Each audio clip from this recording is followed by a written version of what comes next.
Hi guys! Magandang gabi! Welcome back po dito sa Gandara SRU channel for Showbiz Update. Andito na naman nga po akong muli nagbabalik. Ang nagmamaganda ng yakachismosang Kim Pao, wala na nga pong iba. Ang lokaret na si Gandara SRU upang maghatid po sa inyo ng latest update and fresh happenings patungkol kina Kim Chiu and Paolo Avellino. And para nga sa gabing ito ang tatalakayin natin at pag-uusapan ay patungkol nga po dito sa magazine cover ni Chinita Princess. Pero bago po ang lahat, sa mga di pa nakaka-subscribe sa ating channel, maaari lamang na pindutin po ninyo ang subscribe button natin at notification bell na nariyan sa baba upang kayo ay maging updated po at ma-notify tuwing may bago tayong chika at balita hinggil sa Kim Pao. Basta mga balita na may kinalaman kina Kim Chiu and Paolo Avellino, sagot na nga po natin yan. At nais din po pala natin magpasalamat mga kakimpaw sa ating mga taga-subaybay na araw-araw nakatutok po sa atin pong mga updates.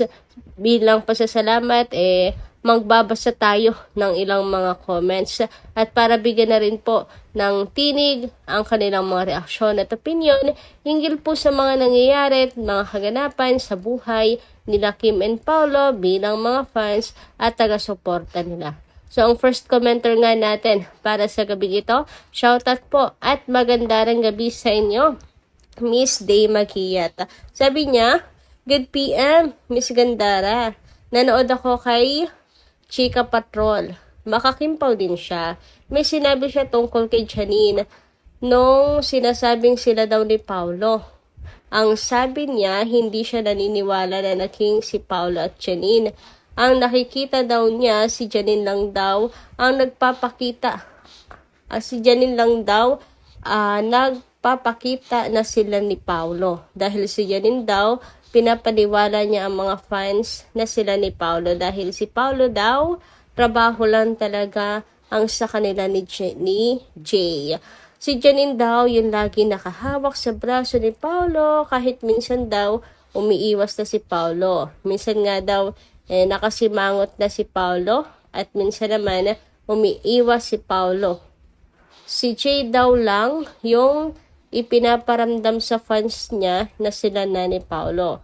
Pero ang totoo, wala. Pero yung totoo, wala. At si Jay lang umaamin na may something sila. Pero talaga daw wala. Palagi lang daw nakahawak si Jay kay Paolo. Iba daw si Paolo pag kay Kim. Talaga. Daw makikita mo sa mata ni Paolo pag tumititig kay Kim. Talagang gusto ni Paolo si Kim.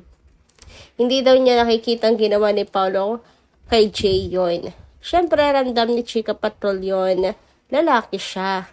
Alam niya ang galawan ng lalaki. Pag gusto nila ang babae at kung hindi gusto. Sabi nga niya, yung kay Jay at Paolo daw, pakilig lang sa fans, maliban doon wala na.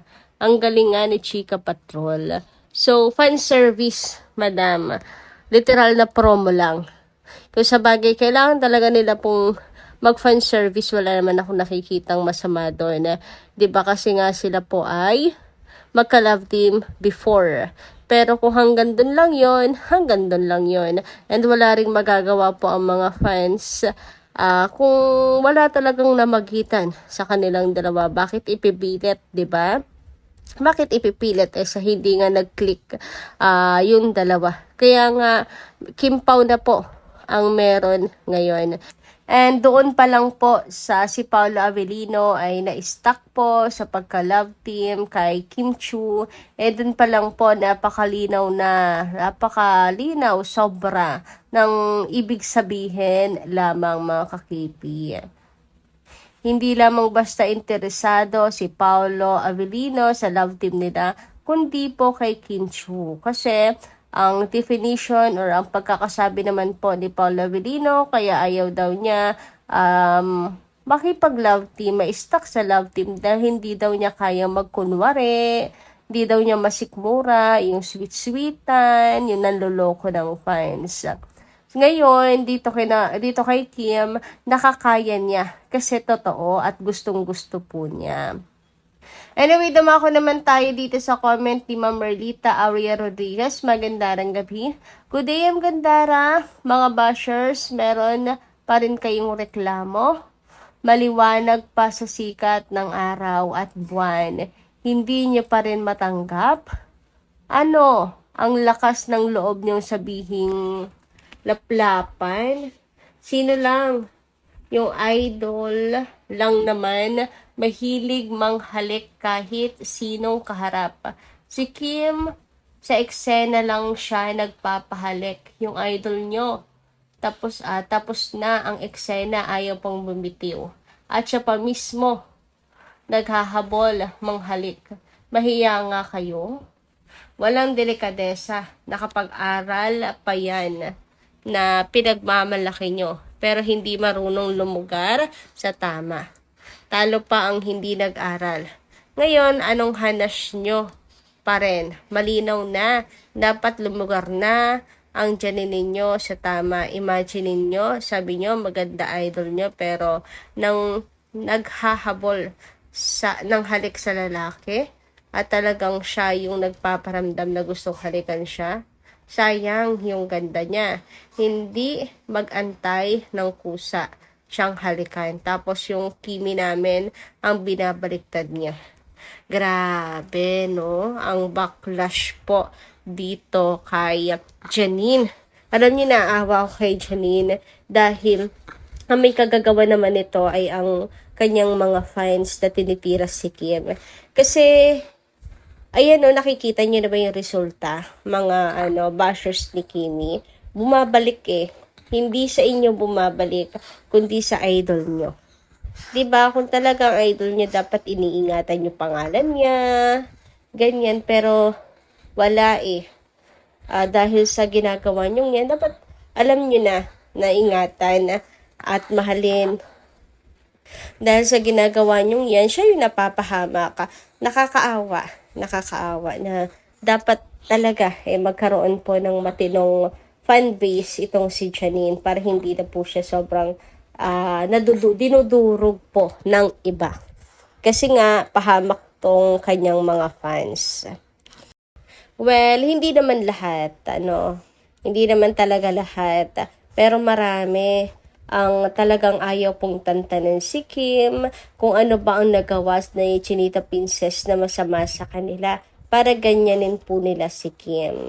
Buti na lang po si Kim at pinafocus po ang sarili sa mga magagandang gawain at mabubuti pong maaari po niyang idulot sa iba kaya pag-aksayahan ng panahon yung mga ganitong katoxic na tao. Samantala, sabi naman ni Kevin Saver Galang, shoutout at magandang gabi, inggit lang nagsabing fake. Tama yan, kasi oras na ginawa ni Paolo na baliwalain si Kimi, di na niya babalikan si Pao. Ayaw na masaktan ni Kimi. God bless you, beautiful Kimi, forever. God bless you, Paolo, guwapo, ever. Ayan, nawa talaga po ay hindi na muling masasaktan si Chinita Princess at hindi po saktan siya ni Paolo Avellino. Hangad po natin nawa ay maging forever nga ang Kim Pao. Samantala, speaking of Kimi, so ito nga pag-usapan naman po natin ang kanyang Metro cover. Ngayon, gabing ito mga kakimpaw na kung saan grabe, nakikita nyo ba yan? Sobrang ganda.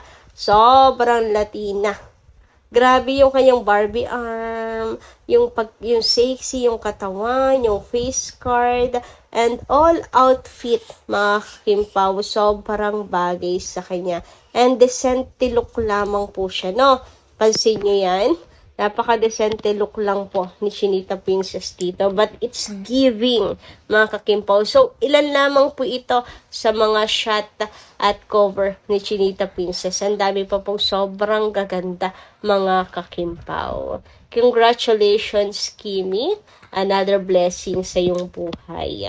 Anyway, dumako naman nga po tayo ngayon dito po sa IGs ng Kim Pao na kung saan ay talaga naman pong million views ang mga bagong post nila Kim and Paolo. Makikita nyo nga po yan dyan ang kanilang mga endorsement and ang birthday ni Chinita Princess, mga kakimpaw. Grabe oh, million views.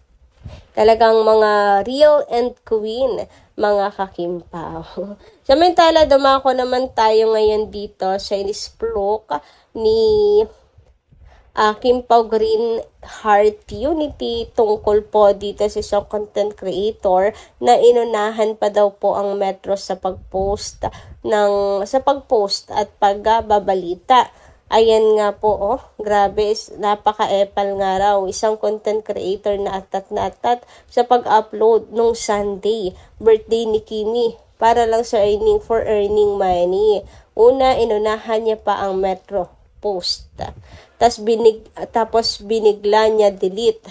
Pero huli na. Sana naman si content creator, konting respeto lang sa Kimpaw, binibenta muna nga ang video sa Amanpolo dati.